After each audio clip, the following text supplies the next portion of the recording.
A'udzubillahi minasyaitonirrajim. Bismillahirrahmanirrahim. Assalamualaikum warahmatullahi wabarakatuh. Alhamdulillah wasyukrulillah wassalatu wassalamu ala rasulihil karim nabiyyina Muhammad ibn Abdullah wa ala alihi wa sahbihi wa man tabi'ahum bi ihsanin ila yaumiddin, amma ba'. InsyaAllah pada petang ini kita awalkan sikit, kita akan sambung surah yang seterusnya, sedikit ringkas tadabbur kita pada petang ini insyaAllah. Okay, surah yang akan kita bicarakan pada petang ini ialah surah yang dinamakan sebagai surah At-Tin, yang ayatnya lebih kurang 8 ayat, biasa dihafal oleh kebanyakan daripada kita. Surah At-Tin ini adalah surah yang didatangkan selepas daripada surah Al-Insyirah yang kita bicarakan semalam. Dan kita akan mula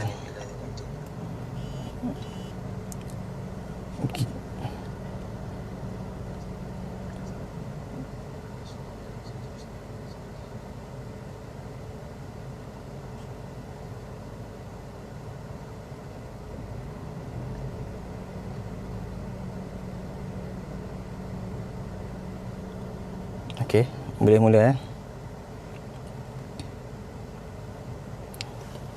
Okey, surah At-Tin. Okey, surah At-Tin ini Allah Subhanahu wa taala memulakan dengan a'udzubillahi minasyaitonirrajim. Bismillahirrahmanirrahim. Wat-tin waz-zaitun wa turi sinin wa hadzal baladil amin. Allah Taala memulakan dengan sumpah, al-qasam. Sebagaimana yang kita bicarakan sebelum ini, al-qasam ataupun sumpah adalah perkara yang sangat penting, yang nak diberi perhatian oleh Allah Subhanahu wa taala.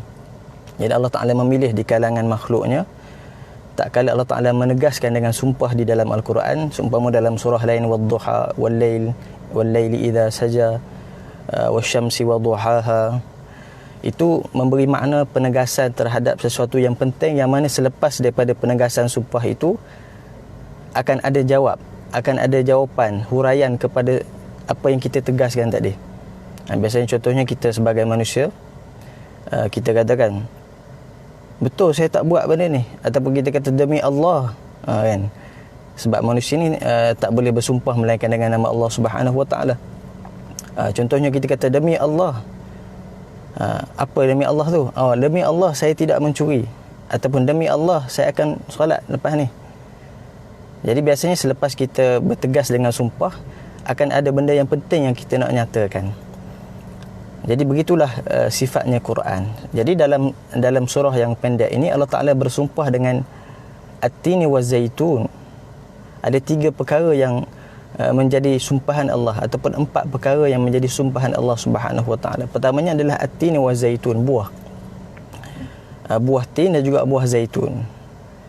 Jadi ulama bincang panjang, sebab kaedah yang kita pegang ialah la yuqsimullahu al-azim illa bil azim. Allah yang azim, yang agung, tidak akan bersumpah melainkan dengan sesuatu yang punya kedudukan nilai yang tinggi dalam kehidupan manusia dan juga di sisi Allah Subhanahu wa taala. Jadi tiba-tiba datang buah pula. Jadi ada ulama melihat di sini yang mahu diangkat nilai oleh Allah Taala itu ialah pada buah itu sendiri.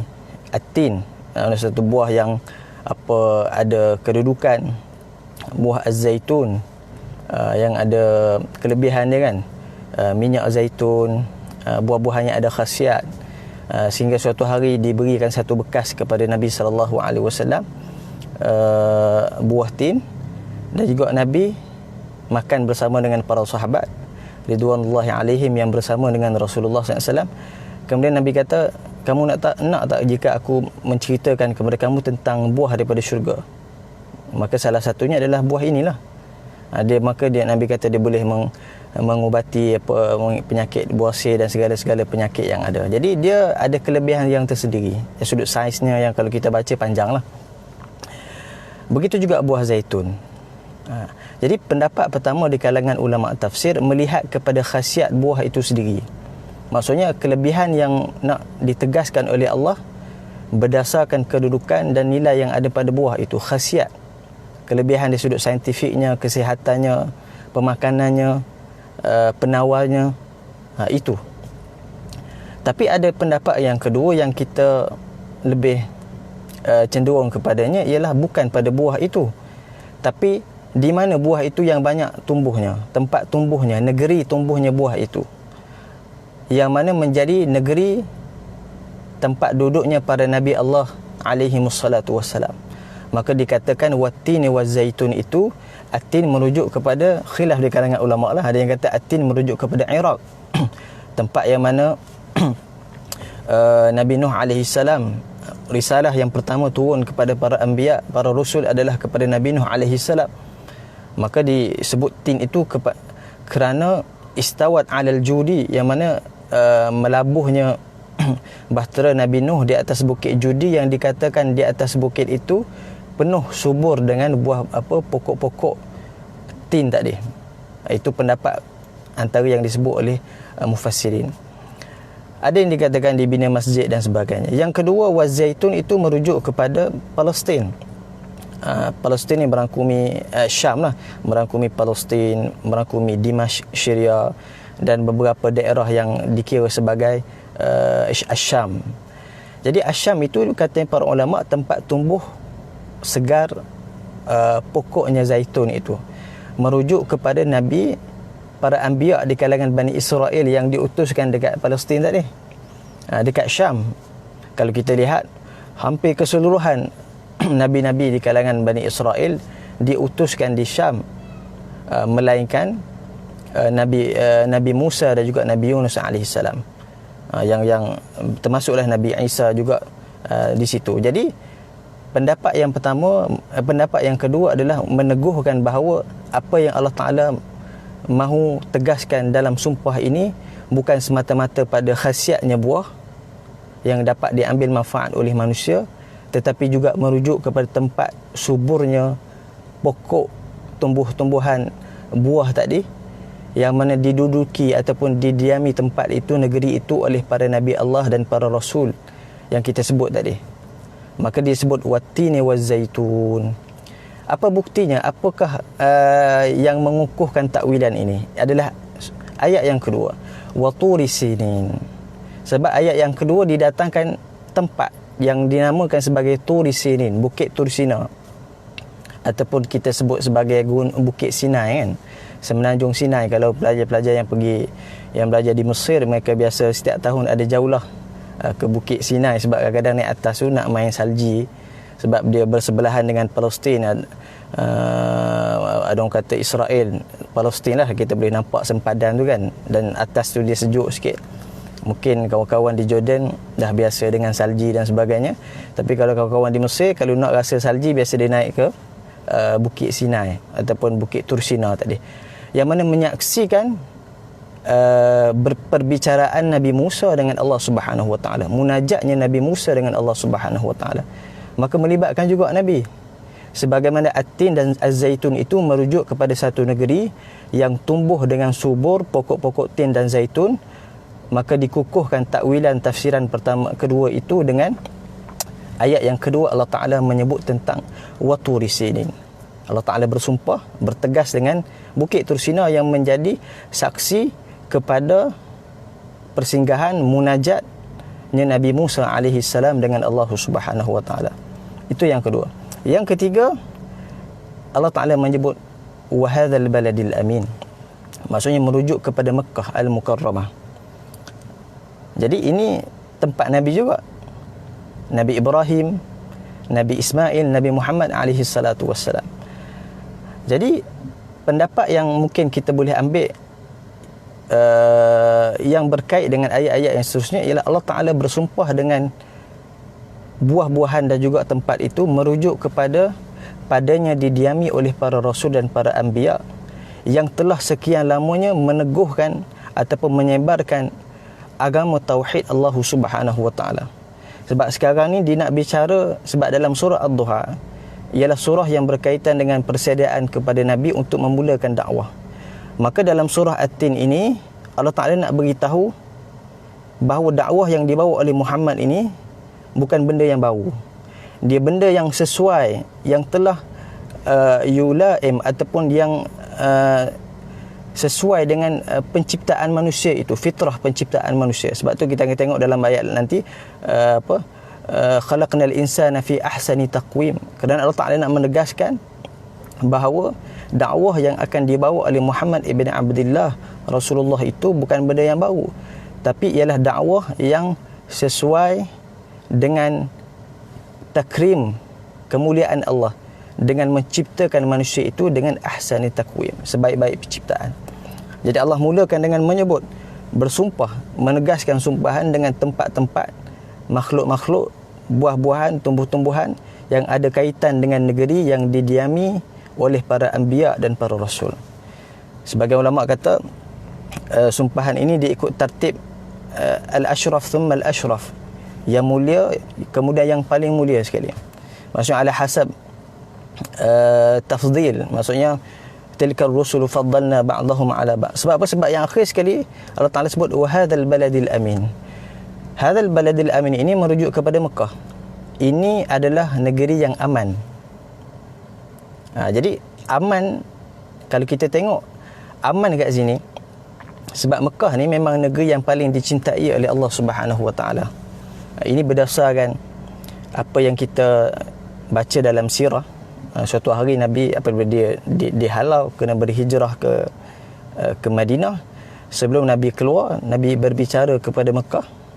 Nabi kata, wallahi innaka la ahabbul biqa' ila Allah walau anna qaumaki, wallahi innaki, sesungguhnya kamu ni wahai Mekah, ahabbul biqa'i ila Allah, tempat negeri yang paling dicintai oleh Allah Subhanahu wa taala. Walaula anna qaumaki akhrajuni ma kharaj. Kalau tidak kerana penduduk Mekah, penduduk kamu ni menghalau aku tak keluarlah. Jadi ini syahadatul Rasul, kesaksian Nabi tentang kemuliaan Mekah tadi. Yang kedua, wa hadzal baladil amin. Allah Taala menggunakan isim isyarah ataupun nak menunjukkan kepada Mekah itu dengan benda yang dekat. Ini Mekah yang aman, ini negeri yang aman. Maksudnya benda itu, Mekah ini negeri yang dekat dengan Allah Subhanahu wa taala, yang paling dicintai oleh Allah Subhanahu wa taala. Apa makna aman di sini? Ada beberapa makna yang disebut oleh para ulama. Antaranya Mekah ni memang aman. Wa man dakhalahu kana amina. Siapa yang masuk dia akan aman.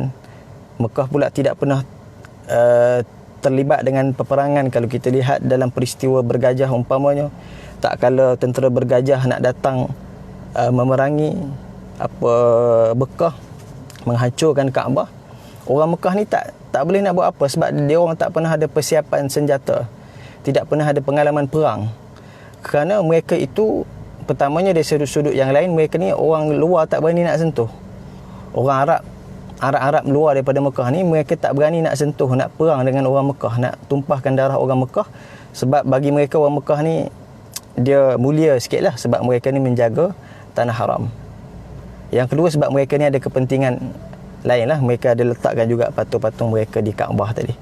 Jadi latar sejarahnya, Mekah itu aman dalam konteks tidak terlibat dalam pertumpahan darah. Yang kedua, Mekah juga secara hukum syariatnya diharam. Bahkan hukum yang juga dipelihara oleh orang-orang musyrikin yang klaim mereka itu mewakili orang yang menjaga tradisi daripada Nabi Ibrahim, mereka juga menjaga Mekah daripada ditumpahkan darah.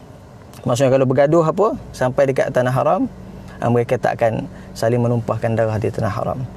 Jadi ini bukti bahawa kedudukan yang tinggi Mekah itu sebagai negeri yang aman, hasil daripada doa Nabi Ibrahim AS.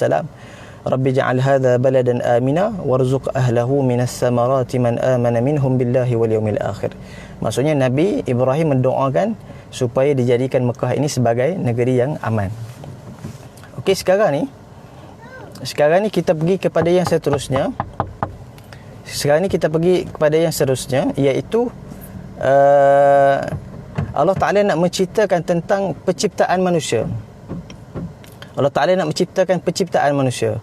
Lepas Allah Ta'ala beritahu tentang negeri-negeri yang didiami oleh para rasul dan para nabi tadi, Allah Ta'ala datang pula, Allah Ta'ala kata laqad khalaqnal insana fi ahsani taqwim. Maka sesungguhnya Laqad di situ adalah penegasan. Sesungguhnya benar-benar kami telah menjadikan manusia ini dengan sebaik-baik penciptaan.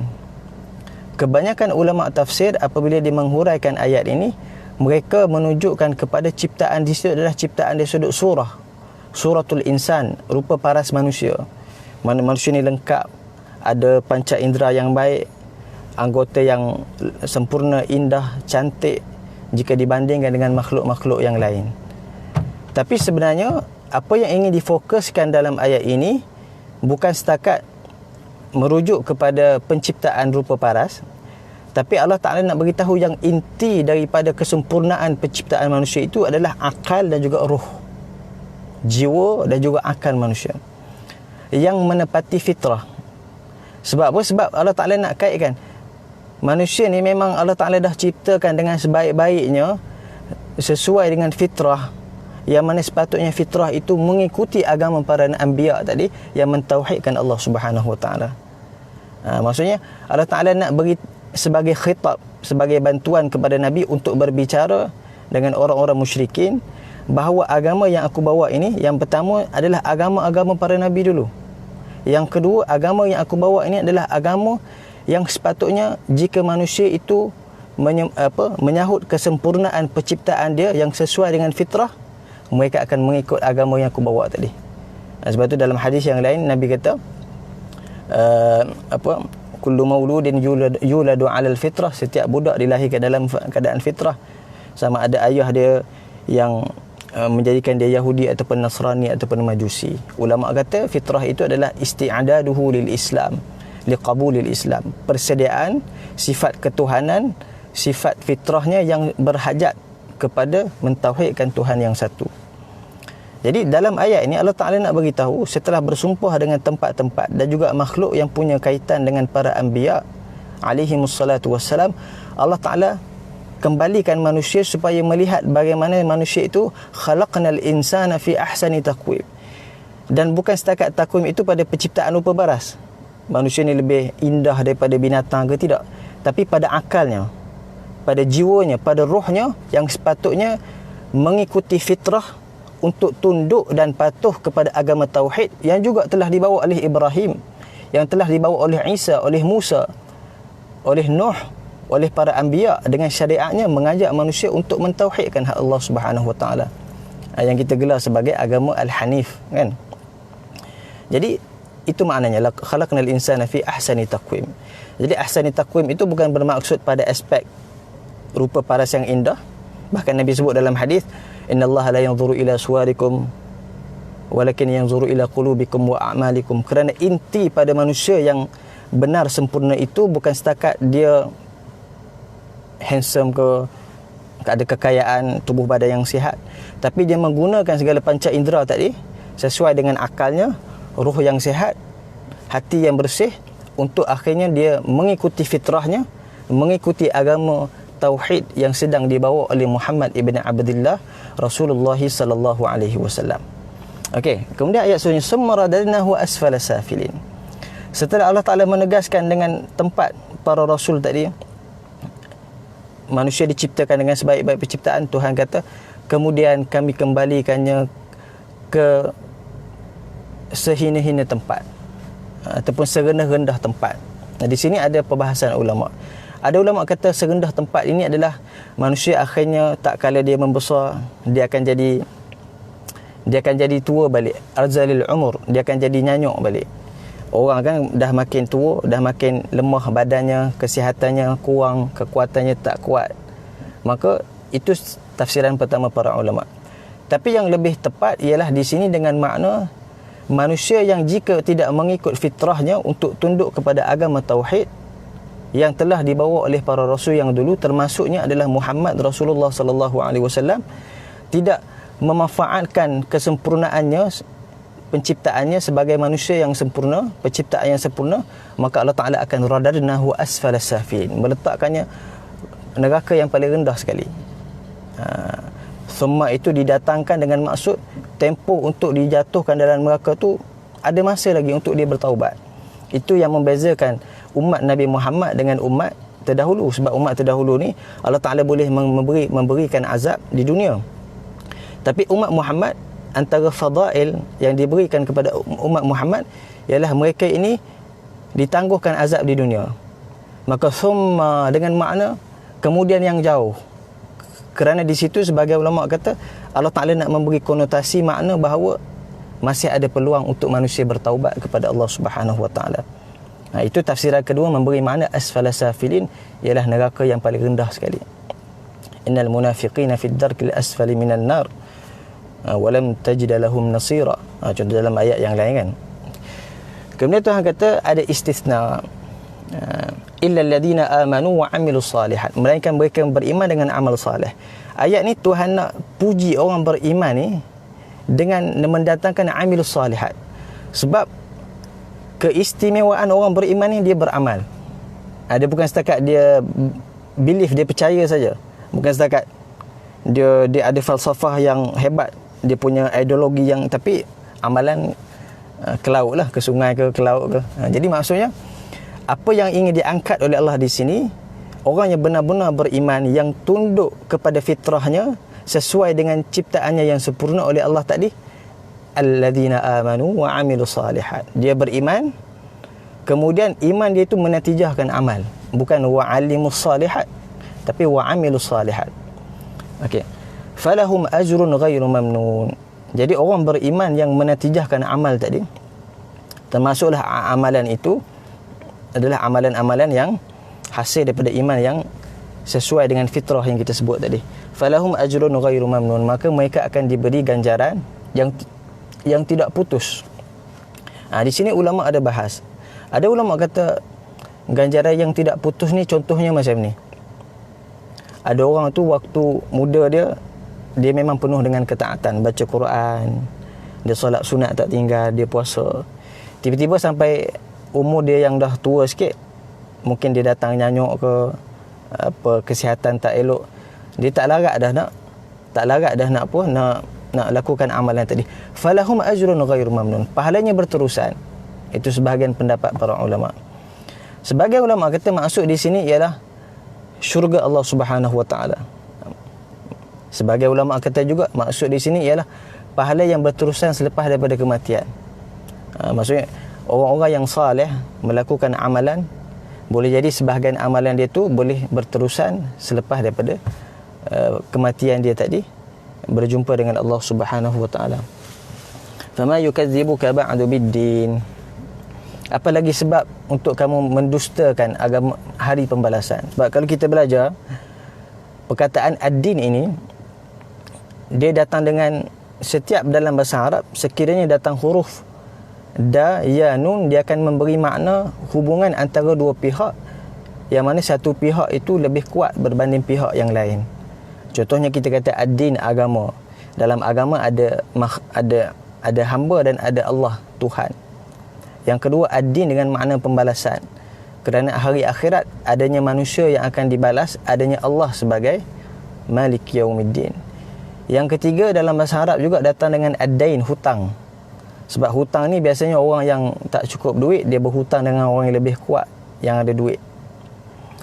Jadi di sini Allah Ta'ala nak maksudkan hari pembalasan. Sebab problem yang paling utama pada orang-orang yang Mekah itu adalah mereka bermasalah dari sudut melihat kepada awaqib sesuatu. Maksudnya mereka tak fikir, ni kita akan bicarakan dalam surah Ra'aital ladzi yukadzibu biddin kan. Mereka ni sukar nak, bukan setakat tak percaya kepada Tuhan tu, tapi mereka tak percaya kepada konsep pembalasan di sebalik sesuatu perbuatan. Ada baik dan buruk yang akan dibalas. Itu antara yang disebut di dalam Al-Quran. Alaihissallahu bi ahkamil hakimin. Bukankah di sini adalah untuk isbat, untuk menegaskan, untuk menetapkan, bukan untuk menafikan. Alaisa ada istifham, kemudian ada nafi, nafyun nafi yufidul isbat, dengan makna isbat. Allah Ta'ala nak isbatkan, menetapkan bahawa memang Allah Ta'ala itu ahkamil hakimin. Di sini ada perbahasan ulama lah, ada kata hakim, so Allah Ta'ala yang memutuskan keputusan, hukuman. Ada yang kata dengan makna Allah Ta'ala itu penilaiannya detail, teliti. Hakam juga dengan makna teliti. Tapi sebenarnya dua-dua boleh digabungkan, kerana biasanya seorang hakim Dia tak boleh buat keputusan kalau dia tak teliti, kalau dia tak ada maklumat yang cukup, kalau dia tidak ada pembacaan yang menyeluruh.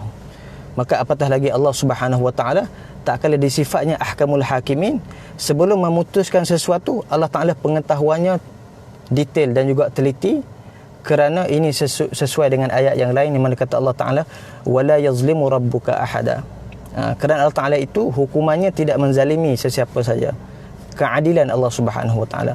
Maka ayat yang terakhir adalah nak menunjukkan kepada keadilan Allah Subhanahu wa taala dalam memutuskan sesuatu keputusan, dan keputusan itu dibuat berdasarkan keadilan, penelitian, detailnya, nilaian Allah Subhanahu wa taala tidak menzalimi sesiapa pun di kalangan hamba dia. Jadi secara kesimpulannya, surah At-Tin ini bukan tentang buah tin saja, tapi dia adalah tentang Allah Taala nak tarik balik Nabi itu supaya kisahkan kepada orang-orang di Mekah, orang-orang musyrikin itu, bahawa agama yang dibawa oleh Muhammad itu bukan agama yang baru, tetapi menepati Nabi Isa, Nabi Musa, Nabi Ibrahim, yang mana dikaitkan dengan tempat mereka tadi, Turi Sinin, Al-Baladil Amin, tempat tumbuhnya buah tin dan zaitun itu. Dan mereka yang mengikuti agama Muhammad itu adalah mereka yang benar-benar menunduk kepada fitrah, dan mereka yang telah merealisasikan kesempurnaan penciptaan manusia. Sebab manusia yang benar-benar sempurna, mereka akan tunduk menggunakan akalnya, roh dan jiwanya untuk mengikuti fitrah, tunduk kepada Allah Subhanahu wa taala. Sebab tu kata Al-Imam Ibn Ashur dalam tafsir dia, dikata islahul i'tiqad min awwal ma ta'arrada lahu al-Islam fi bidayati amri. Maksudnya memperbaiki i'tiqad adalah perkara yang paling utama yang diberi perhatian oleh Islam dalam seawal dakwah yang dibangunkan oleh Islam.